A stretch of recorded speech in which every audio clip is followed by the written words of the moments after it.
We would like to introduce you to the chapter on social, emotional, and behavioral difficulties. Social, emotional, and behavioral difficulties are a common occurrence in schools and in communities. This chapter is aimed at equipping initial teacher education students in different parts of the world with skills and attitudes to identify, to support, and to create an inclusive learning environment for children faced with social, emotional, and behavioral difficulties. We provide definitions to the concept of social, emotional, and behavioral difficulties. And then we go on to discuss barriers and facilitators that play a role in the management of social, emotional, and behavioral difficulties.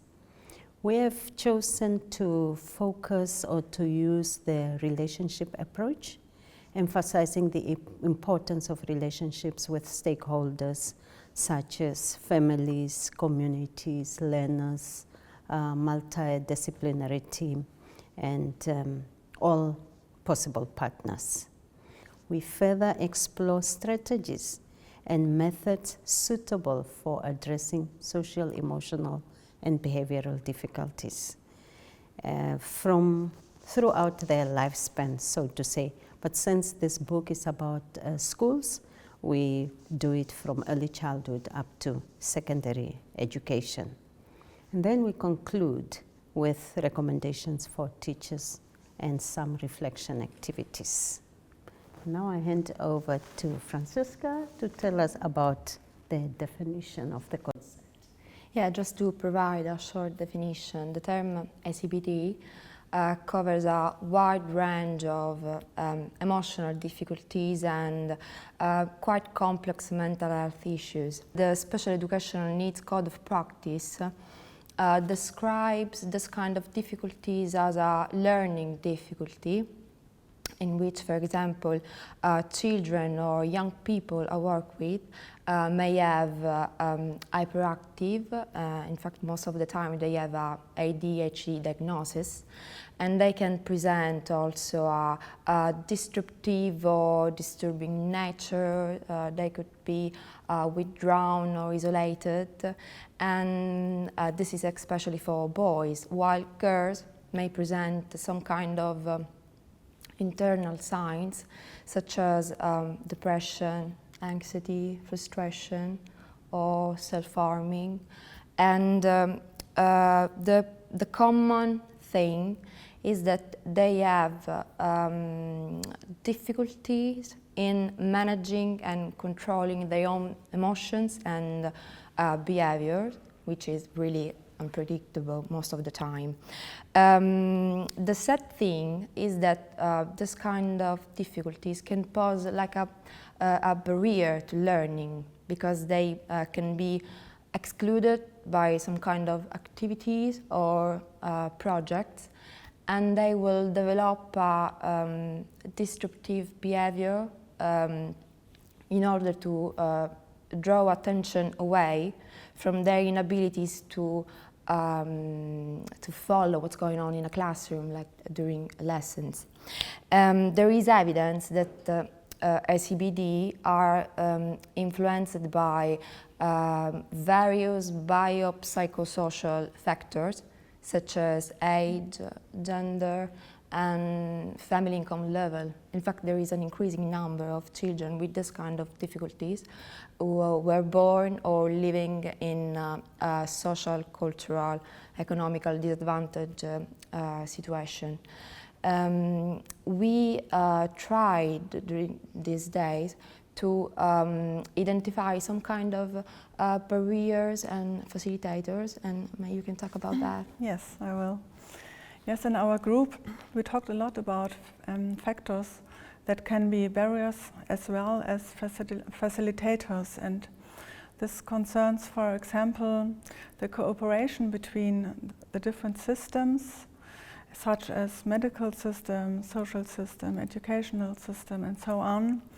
And we were able to share many examples from our work in the different countries where these systems worked together very good and gave a very good support for the families and the children. But there were also many examples where bad cooperation and a mutual shifting of responsibility influenced the developments of children in a very bad and negative way. So difficulties were even also made by the systems which should help. And similar things can be told about other aspects, such as parents, such as teachers. And Chris will tell us about her experience with a mother in her school. Yeah. Yeah, so like Julia said, there are many contributing factors, but it's safe to say that the parents and caregivers are key players in the development of a child. And I would like to give you a relatable example of an encounter that I had with a mother, and that's a story that stuck with me. So this mother's son was transferred to my group at the age of 16, after having been expelled from numerous schools. So I won't tell you a number for reasons of anonymity, but it was in the double digits. And because of this, she had been struggling very much with the system. She had a biography and a history of negative experiences in school herself. And then, of course, raising her son by herself and experiencing these situations, it had made it even worse. So she was extremely suspicious of anything institutional, of teachers, medical examiners, child protective services, you name it. And she was suspicious of people in general. So I knew that she had isolated herself and her son very much due to this. And I would go as far as to say that she had developed some kind of anxiety. So she was very apprehensive to leave the house at all. And had, because of that, become a barrier to her son's development, depriving him of so many opportunities that he could have had. So she had the reputation to be very difficult, and I made it the top of my list of priorities to visit this woman. And the school's policies sort of worked in my favor because we must visit every family once a year. It's mandatory.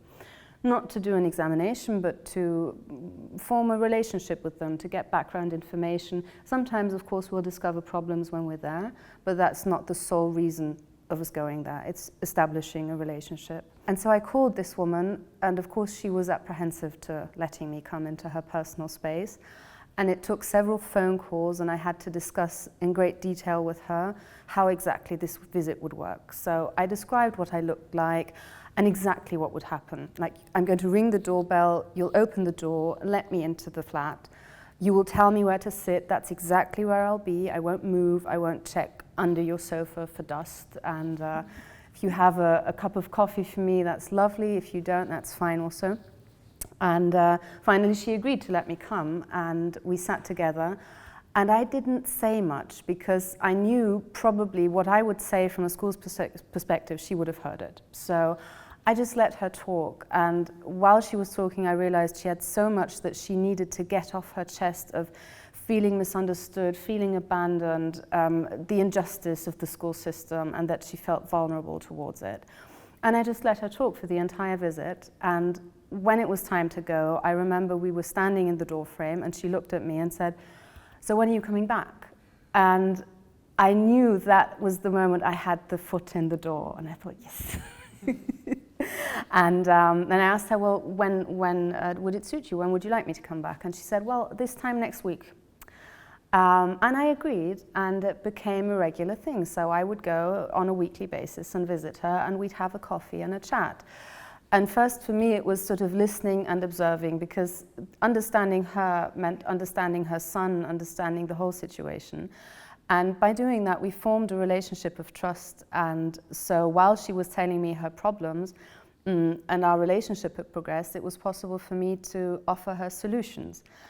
And then again, though, to offer solutions. So I would explain in great detail what could the solutions be.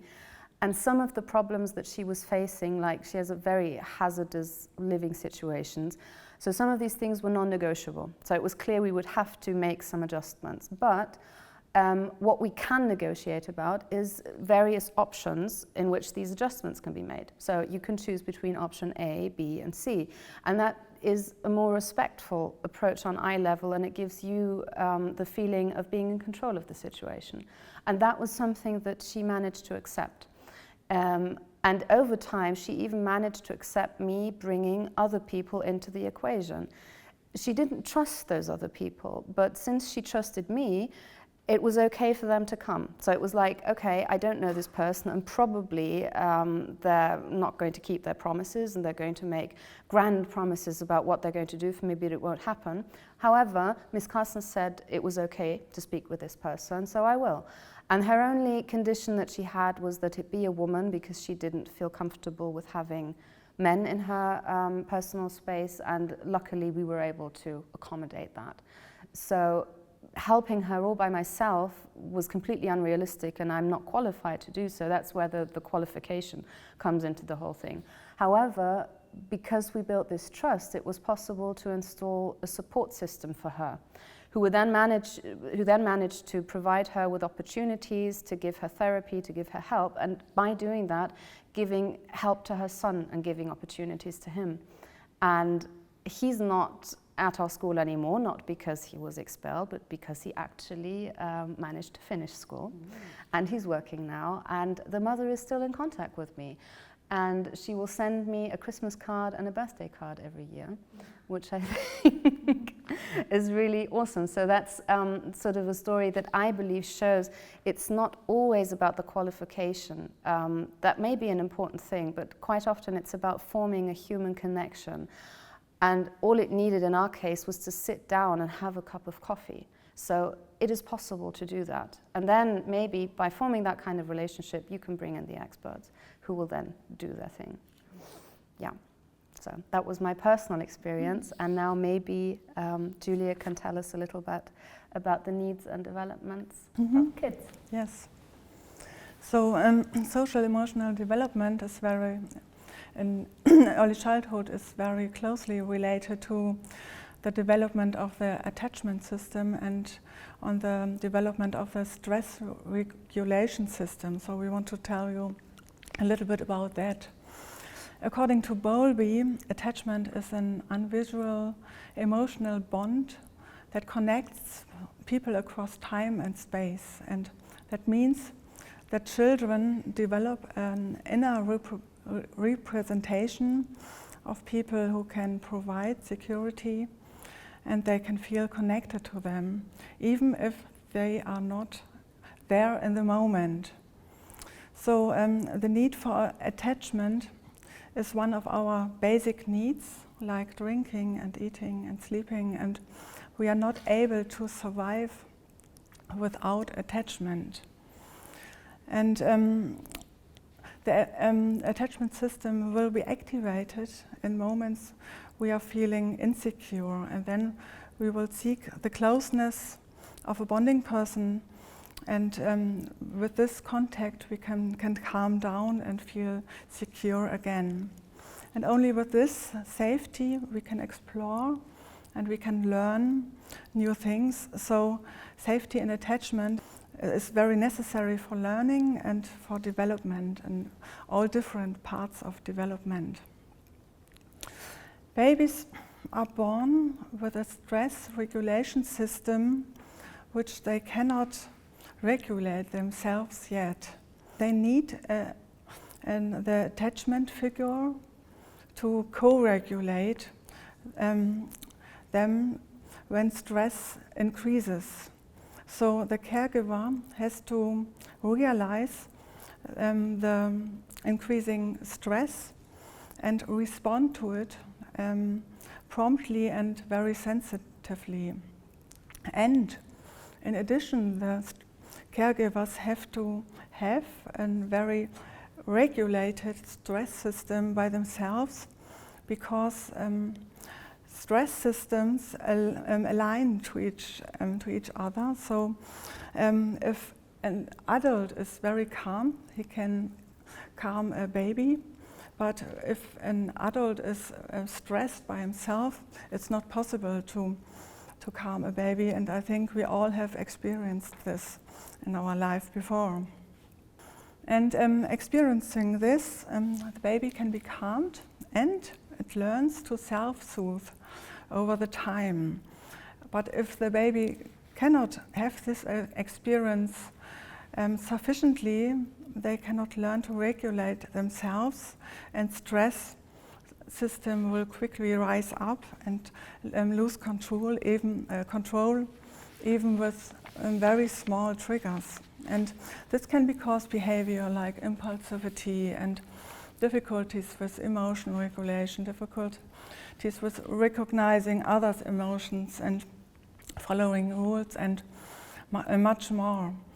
But these behaviors are often classified as social emotional problems and often referred to be challenging for other people, so for teachers and parents or peers. But these behaviors cannot be controlled without experiencing a co-regulation from the nervous system. So it's very important to know this. And for the children themselves, it's also not so easy to live with this dysregulated nervous system. And they don't have any person who gives them safety in everyday life. So they are forced to create new strategies to cope with this. And these are very, very different strategies, and they are a great amount of variability. But some children, for example, stay always in contact with a potentially safety-giving person. This behavior is then often referred to as attention-seeking. The children remain completely focused on making sure that they get the security they need to feel safe. So they have very little capacity to do something on their own. They don't engage in something new or don't explore. And other children, on the other hand, try to rely only on themselves and avoid relationships. And from outside, they appear very, very calm, but in the inner side, they have very high stress levels, and they often need coping strategies to regulate stress. And these coping strategies, for example, self-hurting or eating very much, because this relaxes the system, often cause further problems. So it's necessary to support students in regulating their nervous system, and after this, or with this, methods can work.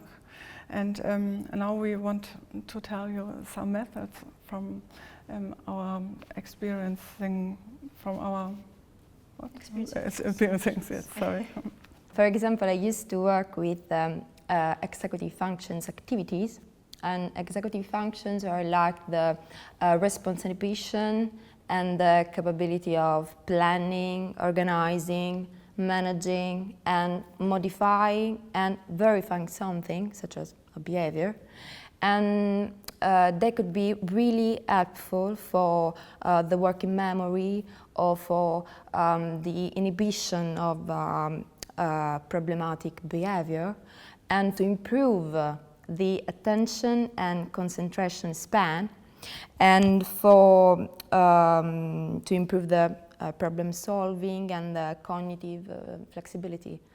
And the second and last from me suggestion would be to use visual signs placed around the classroom, because they could be really helpful in to share rules and the school daily structure, and so the children they help children to be aware of what they can or cannot do into the classroom, or what they need or don't need to do. It provides them to be more comfortable, and they can also improve the sense of participation and self-efficacy. Okay, thank you. So I want to introduce you a method developed by Michael White and David Epstein called externalization. And it's a very effective method for working with difficulties, behaviors, or feelings, or diagnosis like ADHD or something like this. And usually people have the experience that they are attributed problems, like you are aggressive, you are not right as you are, you have a diagnosis called ADHD, and this means something like that. And using externalization means to separate the problem from the person.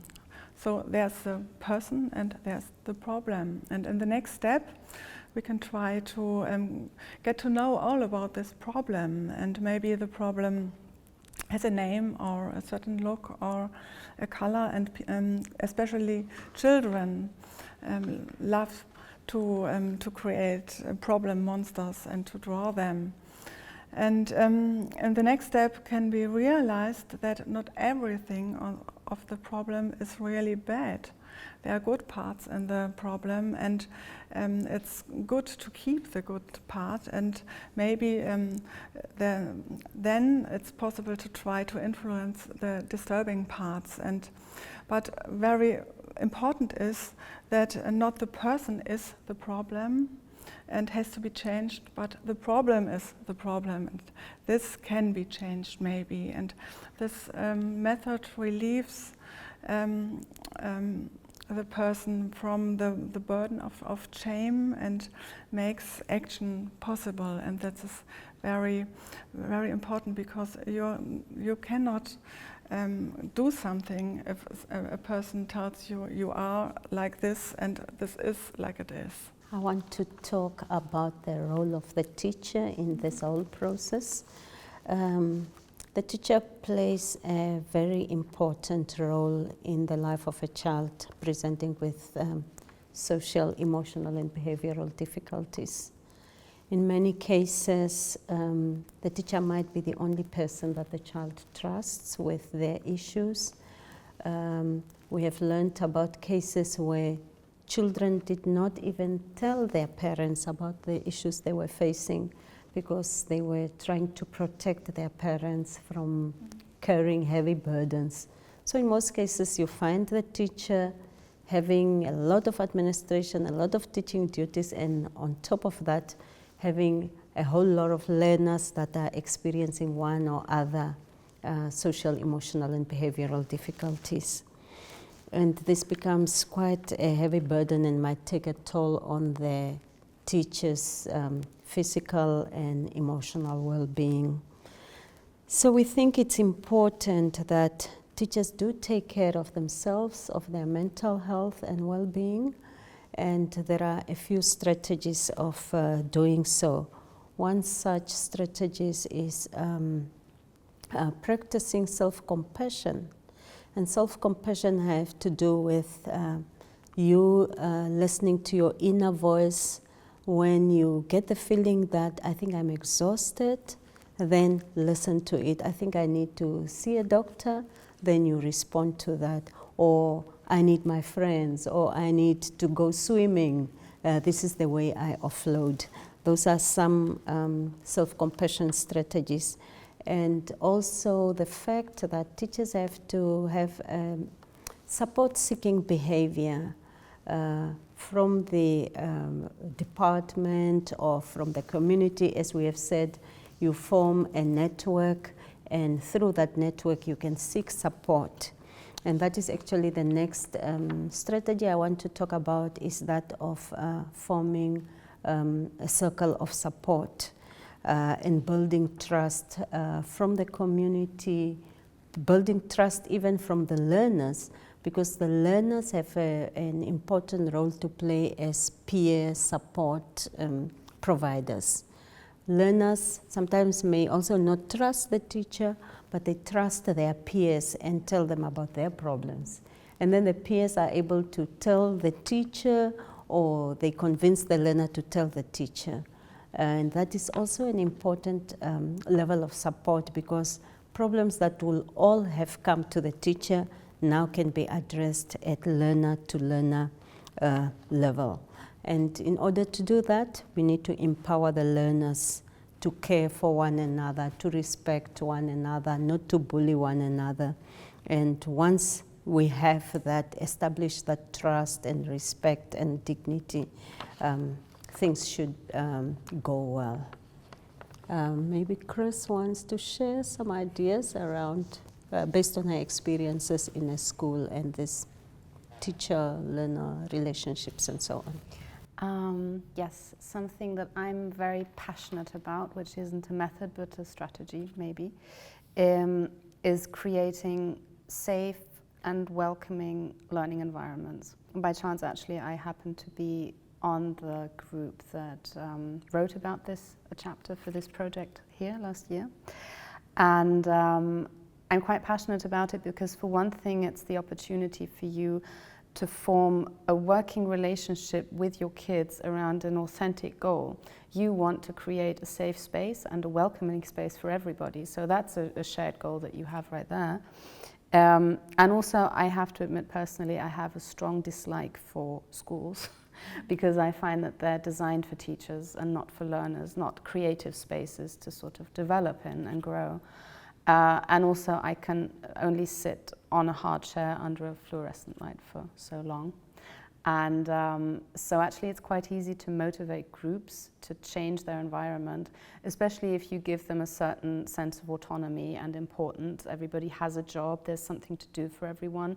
We need to build something, paint something, buy something, organize something. And then again, because of course we don't have the funding, we need to raise the money for it. So those are great projects that you can do with your group and with my group, resulting actually from the work that we did last year. We actually went a step further and we've had a complete remodel of our classroom, which was partially out of necessity because we have a small room and a large group, but also it was the opportunity to be innovative and start something new.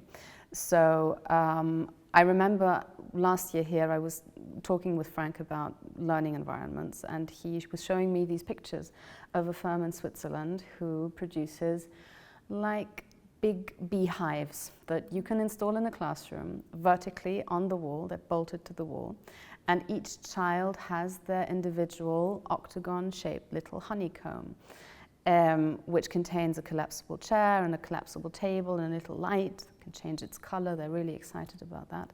And they're lined with felt. So we've had that installed. And in doing that, you have created a safe little personal space for each and every one of those children. Within a huge building full of 450 children, that's quite a challenging thing to do. So I think we've actually mastered that challenge. And unfortunately, we weren't able to build them ourselves for legal reasons and insurance reasons, but they were able to participate in the design and the coloring and in the raising of the money, which was a tremendous amount. And also now they have a certain sense of pride and belonging. They feel at home and they see all these visitors that we're getting because people are really excited to see this new trauma-sensitive classroom. And then also I have kids who are on the autism spectrum who really profit from this cave-like character of the whole thing because it solves a whole lot of sensory issues that you might have when you're walking through this school. So that's a great thing. I will admit it is quite over the top, so it's not realistic perhaps for everybody to do that. For most people it's not. But I would invite everyone to put an armchair and a €9 IKEA lamp into a classroom and see what happens.